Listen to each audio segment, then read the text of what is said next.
Hi, what's your name and affiliation, if any? My name is Paul. I consider myself independent and left-wing. On the whole, I think that the values that we used to see, even in bourgeois social democracy, they've actually declined. We've edged towards the right in every possible respect. Our society is becoming more and more repressive. We're openly talking about war. That was actually unthinkable years ago. It was unthinkable, the fact that we sent Storm Shadow missiles into Russia. And I'm absolutely indignant at the turn of events, of the fact that we openly talking about war. And more indignant at the fact that fascism is so sponsored by our Western societies, and that we contributing to warmongering in some countries to a level that is absolutely unthinkable. I'm talking, for instance, about Baltic countries like Lithuania, Estonia, and Latvia, countries where they consistently persecute the Russian minorities there in series of laws that are so reminiscent of the racial laws that were passed against the Jews in the 1940s.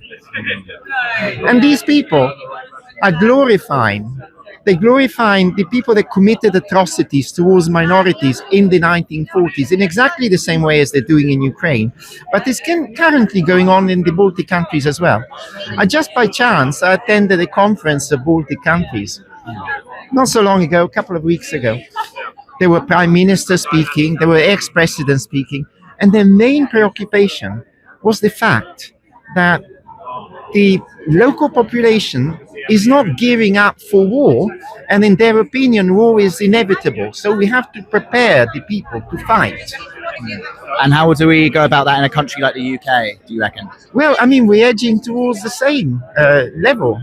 Although we've never had anything to do with the Soviet Union, so all this Russophobia is completely artificial. Like we had this historical link. We were allies during the Second World War, and I can consider myself saved by the contribution of the Red Army at the cost of huge human sacrifice to themselves. They not only saved Europe from fascism, they also contributed to the decolonization of the world. They've actually sponsored liberation movements throughout. The fact that their economy was ruinous, their population was decimated, they still found the energy, the positive energy to do good things. And for that, I always admire Russia. And you mentioned decolonization there. To what extent, what position do you think our government took to that impetus from the Russians, that it was a decolonial tendency rather than one that preserved the existing order before? Well, I would say that we are the main colonizing agent.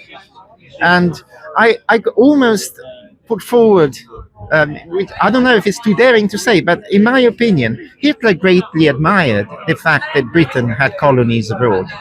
And I think he was trying to mimic their project of expansion in order to strip resources from other countries in trying to invade the Soviet Union. It was mostly economic driven. Yeah.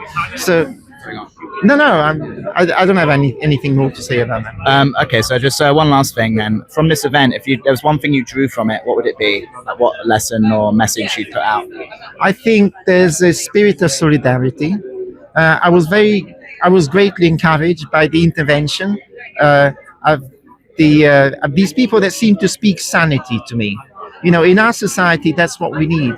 Because warmongering is an artificial state of mind. People are not predisposed to die for no reason at all, for the economic reasons of the capitalists that are in charge of our economy. And before this event, had you heard of the Workers' Party or knew much about what they stood for? Indeed, yes. I follow George Galloway all the time. And I think that this is the kind of politics that we need in this country. We need more involvement. We need to involve trade unions. We need to involve the youth. We need to involve the universities. And above all, we need to start fact-finding on our own, because the brainwashing that is carrying on at the moment, the lack of liberty that we're experiencing, it's just not open repression, it's the repression of the mind that we are experiencing here. And the only way you can foster that is by suppressing the truth. Amazing. Thank you so much. Thank you very much.